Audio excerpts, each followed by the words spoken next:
Welcome to Rob on Holiday. In today's video, we'll be showing you around the Greenwich area of London. Our day started at Stanmore Station, where we boarded the London Underground Jubilee line to North Greenwich.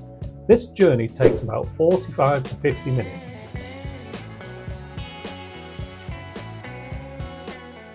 We're starting our tour of Greenwich here at the O2 Arena. We've just got off the underground system at Jubilee line at North Greenwich Station.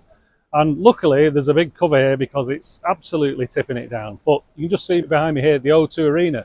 Now, fascinating facts about the O2 Arena. Now, if you're old enough, you'll remember that it started life as the Millennium Dome. It was built in 1999 to celebrate the year 2000. And then afterwards, they were trying to decide what to do with it. And of course, it became the O2 Arena, which is now one of Britain's premier concert venues. Now, the interesting thing is, it's actually, in terms of single buildings, it's actually the 9th largest building in the world, which is incredible. But it's only the 2nd biggest arena in the UK because, of course, up in Manchester, our home city, currently has the #1 arena in the UK in terms of size, the Manchester Arena. And we're actually going to get a new arena, which is even bigger than that. So we'll have the 2 biggest. Anyway, currently the O2 is the 2nd biggest indoor arena in the UK. And as you can see by the guide behind me, it's not just an arena. You know, the dome itself hosts loads of shops. The arena is only a small part of it, so you can see why it's such a big building. We're not going in there today. Most of the things we're doing is outside in Greenwich, but it's a great way to start the tour, seeing it. I've never actually seen it close up, so good one to tick off the list. So we got off the underground system at North Greenwich, and where we want to be, we're going to the Disney 100 exhibition today. We're going to do a separate video on that, and you can see that in the video.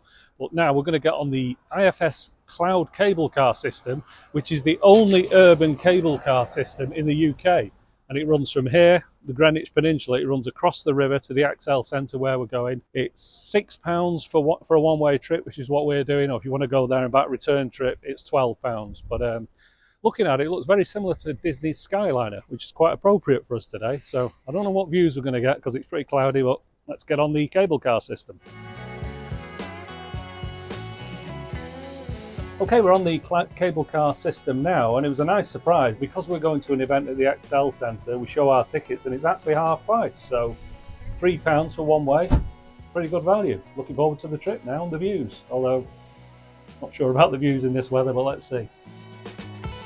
As you can see, the view was indeed blurred through the windows, but we still got a decent view of London below, particularly of the O2 Arena and London City Airport. I wouldn't recommend this trip though if you're even remotely scared of heights. The cable car goes up very high, and I must admit I felt a little nervous throughout the journey. This is the cloud station on the north side of the Thames, and we're off to the XL Centre now to see the Disney 100 exhibition. So later on we're going to continue our Greenwich video, but for now, goodbye.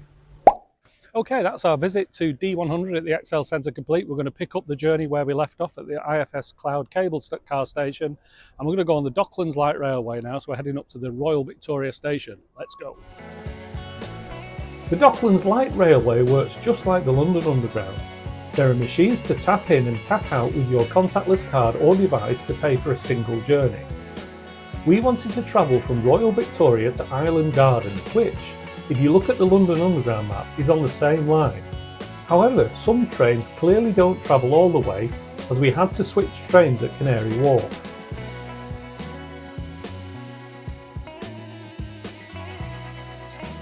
Off the Docklands Light Railway at Island Gardens, we could have continued on to Greenwich, but we want to go under the Greenwich Foot Tunnel under the Thames. So this view across the Thames to the Old Royal Naval College at Greenwich was made famous in a painting by Canaletto. I think it was the 17th century.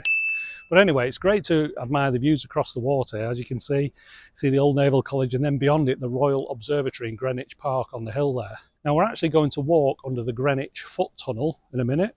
You can see where we're going to come out on the other side there, that glass dome on top of the brick building. The tunnel was opened in 1902.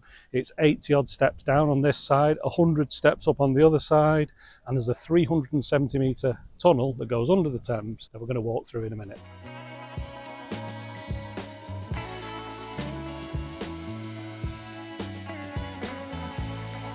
It takes less than 10 minutes to walk through the tunnel, and although there's nothing special about the inside, it is quite cool to think that you're walking directly under the River Thames. Before we came here, we read that the lifts weren't working, but it seems that the lifts are in operation, so And plenty of walking today, and with 100 steps ahead of us, I think we'll take the lift.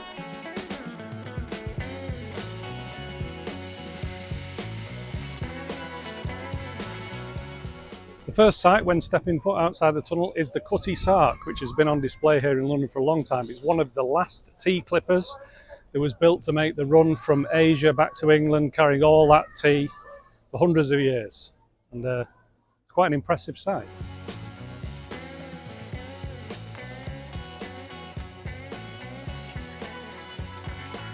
From the Cutty Sark, we headed to the left through the Cutty Sark Gardens to reach the Naval College.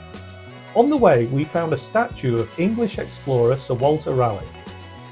Here in Cutty Sark Gardens is a statue of Sir Walter Raleigh, famous Elizabethan explorer. And just next to it is the visitor centre. And it's probably worthwhile saying about some of the prices here at Greenwich, because if you're going to come here and do everything, it's a really expensive day out. To be honest, we're going to take the cheap way and just walk around the gardens and outside the observatory. But just to give you an idea, if you wanted to go in the observatory, I think it's £18 per person. If you want to go on the Cutty Sark, that's about £18 per person. You can get a combined ticket for the two, which saves you money, which is £27 per person. But then if you want to go and see the beautiful painted hall, that's another £15 per person. So you can see with four of us, you're talking about nearly £200 to do everything. So we may do it one day, but we're just happy to wander around the old Naval College, the gardens. You've got to book tickets in advance, but you can see the Queen's House with its famous spiral staircase. That's free, so guess what? We booked that online before we came. I'm looking forward to seeing that. But we are going to walk up the hill in Greenwich Park and see the observatory and get the famous views down onto the Canary Wharf area and the Thames. This is a lovely view here, standing in front of the buildings that encompass the Old Royal Naval College. It's actually part of Greenwich University now. There's the painted hall you can see here, the National Maritime Museum, which I forgot to mention before. And of course, you can see up the hill in Greenwich Park, the Royal Observatory behind us here. And of course, Greenwich is probably most well known for the Meridian line, the 0-degree east to west line, which every place in the world is measured from. But we'll talk about that a bit later when we go up to see the observatory. The Naval College is one of the most picturesque areas of Greenwich. Take your time wandering around the various covered walkways and taking in the pristine buildings from all angles. One thing to bear in mind is that the gates at the back of this area are closed, so you have to walk back to the right to get to the Queen's House and the Maritime Museum.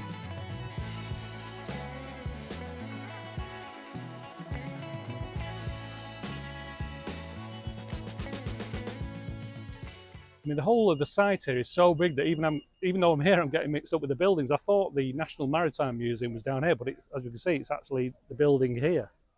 And this is where we're going to go next. So the National Maritime Museum, I think that's free as well. We're going to go in the Queen's House there. The Queen's House is free to visit, and you can book ahead to make sure that you get in. It wasn't busy at all when we were there, so we will wade through without anyone checking ticket.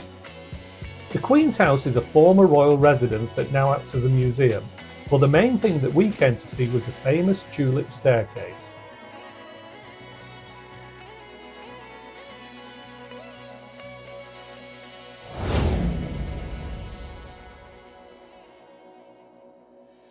I have to say, I didn't appreciate how much there was actually to do in Greenwich. Now, bearing in mind we were at the Excel Centre for the morning, so we've only got the afternoon to explore Greenwich. We haven't really got time to look around all the museums, so it's weird. We've just come in the National Maritime Museum just to get a quick bite to eat before we climb the hill to the observatory. But as you can see here, it's an absolutely fabulous space, the Great Map Cafe here. And just looking around, there are plenty of side wings where there are loads of exhibits. As I say, it's free to come in here. Just a shame that we haven't got the time to look around and do it justice. But if you come into Greenwich, have a look at the National Maritime Museum.